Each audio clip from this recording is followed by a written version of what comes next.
This is Whole Backstage Live, and you're listening to our 13 Days of Halloween, taken from Kathryn Tucker Windham's 13 Alabama Ghosts and Jeffrey.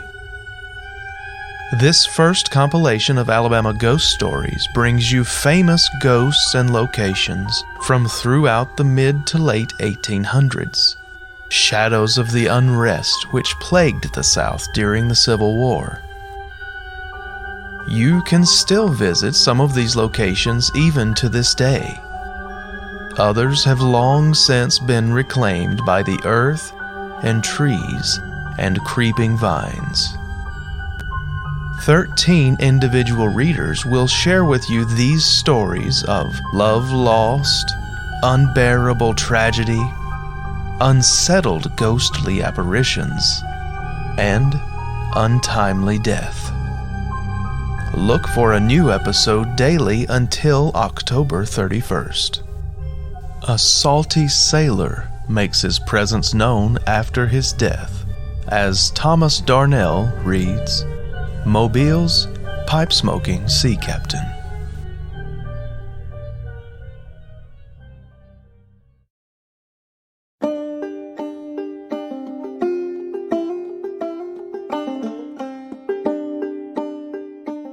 The captain had the rolling gait of a man who had done most of his walking on the decks of ships and who had sailed long enough to set his pulses throbbing with the rhythm of the sea. No one now living remembers him, but many people recall hearing their grandparents tell about this strange man, so silent and withdrawn that his neighbors on Mobile's State Street had hardly more than a nodding acquaintance with him. These neighbors called him simply the captain.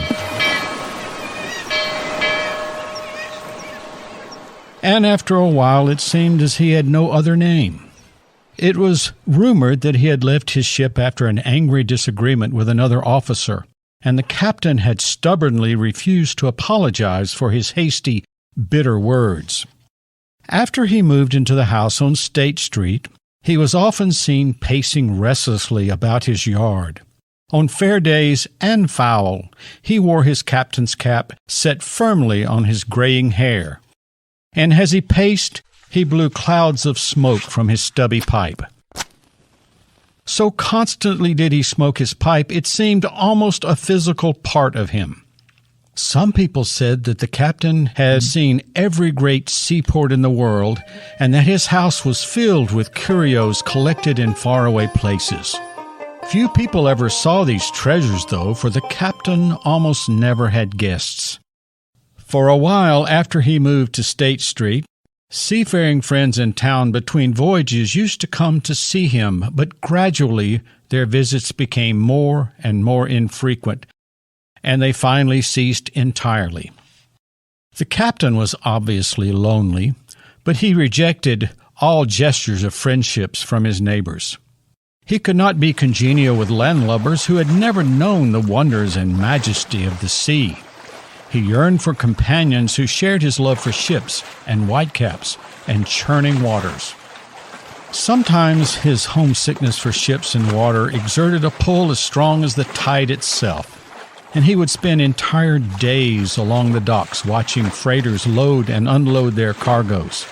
These were his happiest times. Late in the afternoon, after a day along the waterfront, he would give a smart salute to a ship moving out of the harbor. Then he would turn toward home, never looking back. Often he stopped to rest on a bench beneath the giant oaks in Bienville Square. He would sit there smoking his pipe and savoring the events of the day among the ships. The visits to the waterfront, however, gave the captain only temporary solace. He tried to occupy himself at home, puttering about in his garden, and somehow weeding and pruning and transplanting were only dull, meaningless tasks. And after an hour or so of gardening, he would sit on a bench under the tree and smoke his pipe and gaze into space. People who lived nearby no longer attempted to be friendly or even bothered to speak when they passed. Occasionally, someone would comment on the captain's increased gauntness and on the look of trapped agony in his eyes, but others would just retort, Well, if he would even be halfway friendly, he wouldn't be so lonesome. He acts like he thinks he's too good to associate with us, so let him alone." Early one morning, the captain left home smoking his pipe and wearing his cap proudly, as a ship's officer should. He spent the days wandering about the wharves, admiring the ships and chatting with sailors about happenings on their latest voyages. At the end of the day, he gave his customary farewell salute to a departing freighter and went home, pausing on his way to spend a little while watching the fish swim about in the basin of the bronze fountain in Bienville Square.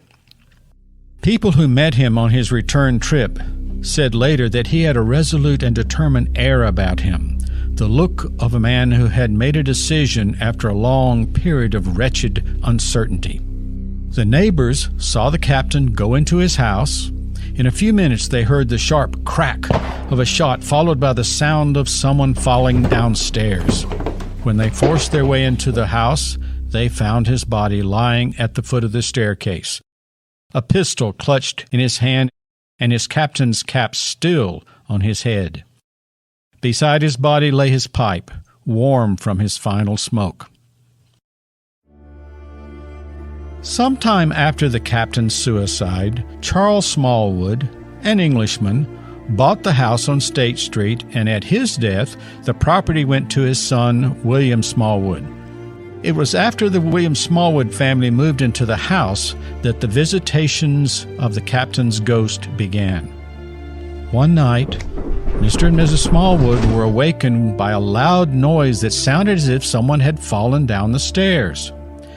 Mr. Smallwood was certain that one of his sons had tripped in the dark and tumbled downstairs, but he found them sound asleep in their beds.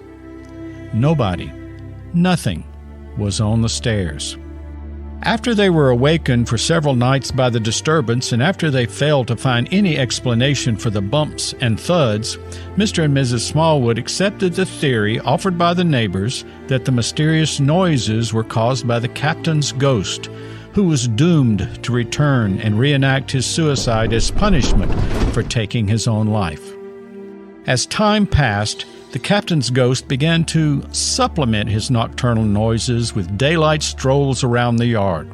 Mrs. Smallwood was terribly frightened one morning to see a strange man walking among her flowers, and her fright turned to terrified amazement when the man slowly vanished as she stared at him. When she told the neighbors about this experience and described the intruder to them, they assured her that the description fit the captain perfectly, even to the cap on his head and the pipe in his mouth. This ghost not only made uncanny noises at night and was visible by day, but he also possessed another disconcerting quality. His presence was marked by the strong odor of tobacco being smoked in a pipe. Often when Mrs. Smallwood was busy in the house, there would come drifting in from the backyard the unmistakable aroma of tobacco smoke. After a couple of confirming sniffs, Mrs. Smallwood would go swiftly out the back door and around the corner of the house, sure that she would catch her sons indulging in the evil habit of smoking. Willie, where are you boys? Don't try to hide from me. I know you're out here smoking. I smell the tobacco." "Come here this minute," the irate mother would order. But although the odor of tobacco smoke grew heavier and heavier, nobody came and nobody answered. Once in her search for the smoker, she glimpsed a nautical cap vanishing into a clump of trees.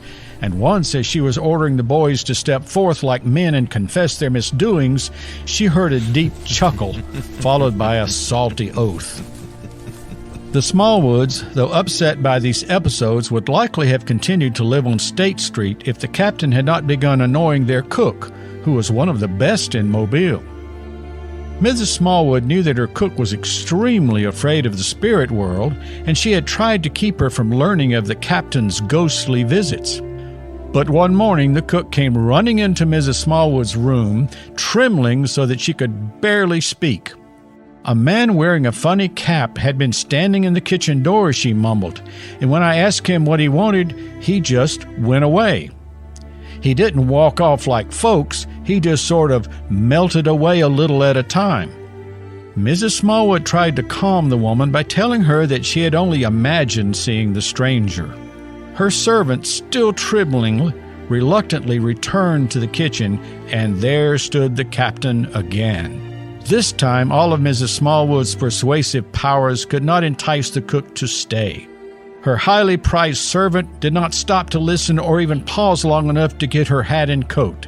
She dashed out the door and was never seen again. Mrs. Smallwood's own nerves had almost reached the breaking point. The frequent appearances of the old sailor and the penetrating smell of his pipe had become unendurable. As soon as they could find another house, the Smallwoods moved out, leaving the captain in undisputed possession of the premises. For years afterward, the dwelling remained untenanted, save for the gloomy, pipe-smoking ghost who could not take leave of the place where, in lonely desperation, he had put an end to his earthly existence.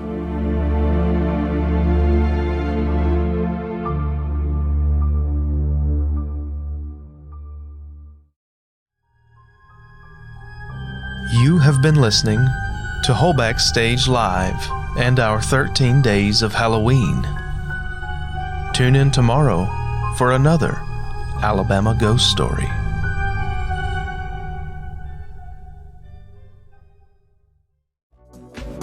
This has been a production of the Whole Backstage Inc. and Whole Backstage Live on WBSL Radio. Please, please, please take the time to visit our website and check the show description for a link to all of our social media. Follow us for upcoming events and announcements about what you can look forward to on our production calendar. Contact this show at wholebackstagelive@gmail.com for sponsorship opportunities. Imagine your name reaching all of our listeners through our episodes. I know, crazy, right? Thank you for listening, keep coming back, and stay kind.